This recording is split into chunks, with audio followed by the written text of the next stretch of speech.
Antara fokus dari negeri di bawah bayu petang ini, pelancaran TikTok Shop Live Hub pertama di Penampang, Sabah, perkasa kemahiran e-dagang PMKS. Perinciannya kita ke Kota Kinabalu bersama Suaran Shah. Silakan Suaran. Ya, sahih. Peniaga mikro, kecil dan sederhana PMKS di negeri ini berpeluang mengembangkan perniagaan dalam dunia e-dagang melalui platform TikTok Shop. Ia selepas Tekun Nasional berkolaborasi dengan TikTok dengan melancarkan TikTok Shop Live Hub yang pertama di negara ini bagi memperkasa peniaga PMKS. Pelancaran TikTok Shop Live Hub ini disempurnakan Menteri Pembangunan Usahawan dan Koperasi Datuk Iwan Benedik di Penampang. Inisiatif ini satu langkah penting memacu pembangunan ekosistem e-dagang khususnya di Sabah. Dengan harapan supaya usahawan-usahawan PMKS negara kita mempunyai platform tambahan, platform yang lebih baik, platform yang boleh mencapai pasaran yang lebih besar selain daripada premis sedia ada mereka di kedai-kedai, di pasar-pasar ataupun di rumah. Kini dengan adanya studio ini kita dapat membantu mereka menjangkau pasaran yang lebih luas.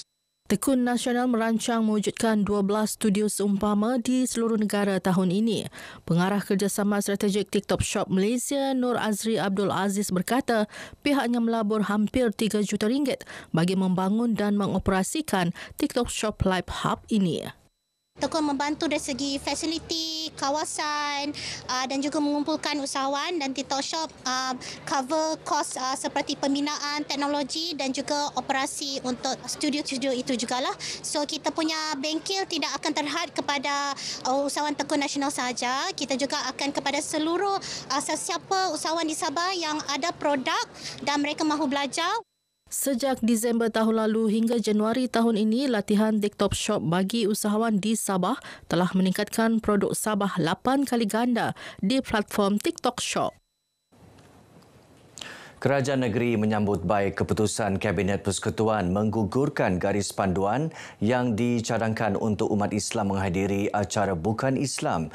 Ketua Menteri Datuk Seri Panglima Haji G. Nor berkata langkah itu adalah amat tepat kerana ia tidak relevan dengan Sabah yang rakyatnya saling hormat-menghormati antara satu sama lain. Malah ramai dalam kalangan mereka mempunyai saudara mara yang berbeza agama. Datuk Haji G menyatakan demikian ketika berucap dalam majlis sambutan Pesta Angpau Anjuran 10 Persatuan dan Pertubuhan Bukan Kerajaan NGO Masyarakat Cina di Dewan Sri Sulaman, Tuaran. Justru beliau menyeru rakyat negeri ini meneruskan budaya hormat menghormati dan semangat perpaduan seterusnya menolak sentimen perkauman. Dalam pada itu, Datuk Haji G berterima kasih kepada masyarakat Cina yang menjadi rakan kongsi dalam membangunkan ekonomi negeri selain pembangunan pendidikan. Kerajaan negeri telah menyalurkan peruntukan besar untuk pembangunan sekolah Cina sebagai sebahagian usaha untuk meningkatkan pendidikan di negeri ini. Tahun lalu sahaja, kerajaan negeri membelanjakan lebih RM480 juta untuk membangunkan pendidikan dan modal insan. Beliau berharap masyarakat Cina terus menyokong kerajaan negeri memastikan semua rancangan pembangunan dapat dilaksanakan sepenuhnya. Sabah, negeri penerima manfaat inisiatif Malaysia Digital Agriculture Technology Digital Agrotech, kedua tertinggi selepas Selangor. Tahun lalu, lebih 70 sistem digital agrotech yang diperkasa dengan teknologi Internet of Things IoT dilaksana di seluruh negeri meliputi semua subsektor pertanian termasuk tanaman, ternakan dan akuakultur. Menteri Digital Gobin Singh Dia berkata 10 sistem tambahan disasarkan tahun ini termasuk 5 sistem digital agrotech yang diperkasa dengan teknologi kecerdasan buatan AI untuk subsektor akuakultur dan ternakan. Saya setuju satu perkara yang dibangkitkan adalah perkara berkaitan dengan infrastruktur. Kita perlu pastikan bahawa ada kesalinghubungan, konektiviti. Sekiranya kita hendak menggunakan teknologi itu, kita perlu adalah konektiviti. Gobin ditemui media dalam program Jelajah Malaysia Digital GMD at Sabah disandarkan. Program ini memberi fokus kepada pemodenan sektor pertanian melalui teknologi digital bagi meningkatkan daya saing dan produktiviti. Ia sebahagian usaha berterusan kerajaan untuk merancangkan ekosistem digital di seluruh negara. Punca bekalan air bawah tanah Bohol perlu diselenggara dengan kadar segera sekaligus mengatasi masalah bekalan air di Sandakan. Ketika ini hanya 3 daripada 10 Bohol masih berfungsi namun memerlukan penyelenggaraan segera untuk membekalkan air ke loji rawatan air Hilltop. Adun Sugut Datuk James Ratib turut mencadangkan kerja-kerja menggali bohol di lokasi baharu perlu dilaksana bagi menjamin bekalan air pada masa akan datang. Apabila kita dapat maintenance, daripada 10 ini, sekurang-kurangnya kita dapat maintenance 5 daripada 10 bohol yang tidak boleh digunakan ini, saya rasa kita masalah kekurangan air di Sandakan ini kita dapat atasi dengan kadar yang segera. Datuk James yang juga Menteri Pembangunan Masyarakat dan Kesejahteraan Rakyat ditemui media selepas melawat tapak bohol yang masih aktif di Kolej Vokasional Sandakan. Jabatan Air dan pihak konsensi bekerjasama menyelesaikan masalah air kritikal di Sandakan.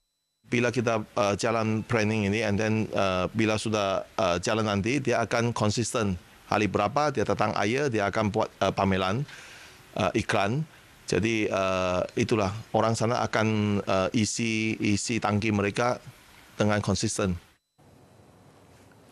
Keperluan air bersih dan perkhidmatan kesihatan penduduk terjejas banjir di kawasan Sukau sentiasa diberi perhatian terutama mereka yang ditempatkan di Pusat Pembinaan Sementara PPS SK Sukau sejak 14 hari lalu. Pengantaran air bersih menggunakan lori air terawat dilakukan setiap hari ke PPS SK Sukau dan fasiliti kesihatan di kawasan berkenaan bagi memastikan penduduk mendapat air bersih. Wartawan Salih Jikri ada laporannya. Penghantaran bekalan air ini dilakukan berikutan operasi loji rawatan air Kampung Bilit tidak dapat berfungsi dan air sungai keruh selepas kawasan itu dilanda banjir.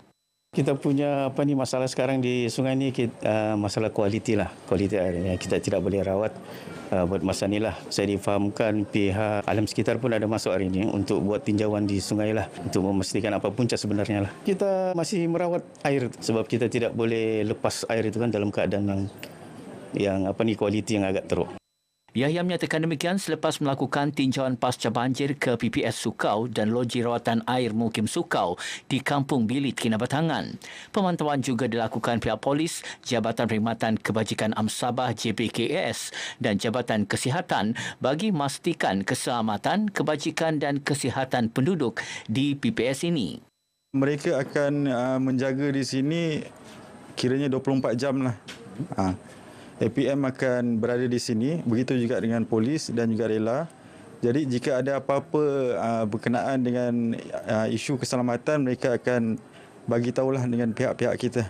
Sangat-sangat mencukupi. Dari segi makan dan minum pun kami sudah ada pembekal yang sediakan dan pembekal yang sudah dilantik oleh kesihatan PPS juga kita sudah sediakan klinik kesihatan yang berdekatan yang membantu untuk membuat rawatan di PPS. Rawatan tu setiap hari sebab kita kena pantau kesihatan setiap mangsa yang berada di PPS Alhamdulillah, makan terjaga pertama sekali. Terima kasih sangat dengan APM PDRM, Jabatan Kebajikan, KKM dan agensi yang terlibat lagi kan. Mereka sangat-sangat baik dengan kami. Bagi segala apa yang kurang memang mereka cukupkan. Selepas 14 hari dibuka, penduduk terjejas yang berlindung di PPS SK Sukau ini kini kembali ke rumah masing-masing. Namun, usaha pelbagai agensi termasuk Badan Bukan Kerajaan dan orang persorangan yang sentiasa menghulurkan bantuan akan tetap diingati. Pernahkah kita terfikir dengan usaha Jabatan Air Negeri Sabah di seluruh daerah menyalurkan air yang terawat untuk penduduk-penduduk yang memerlukan terutama dalam bencana musim banjir yang melanda mereka turun padang untuk memastikan penduduk-penduduk yang memerlukan air bersih menerima bekalan air. Salih Jikri, RTM. Lebih banyak pengusaha kedai gunting rambut disaran beroperasi di daerah Beluran bagi mengisi kekurangan perkhidmatan berkenaan. Pembantu Menteri Pembangunan Luar Bandar Datuk Samad Jambri berkata, inisiatif berkenaan juga dapat membantu mengurangkan kos ibu bapa untuk menggunting rambut anak-anak setiap menjelang sesi persekolahan tanpa perlu keluar dari daerah Beluran. Saya berharap agar ada pengusaha-pengusaha mungkin di luar sana ini boleh memikirkan untuk dapat membuka permintaan untuk mengisi permintaan kekurangan kedai gunting ataupun salon di daerah Beluran ini. Beliau yang juga adun labuk ditemui RTM dalam program Kembali ke Sekolah Gunting Rambut Percuma di Beluran. Sementara itu, penganjur program Zainuddin Abu berkata program berkenaan merupakan tahun kedua diadakan sebagai pemangkin semangat anak-anak kembali ke sekolah.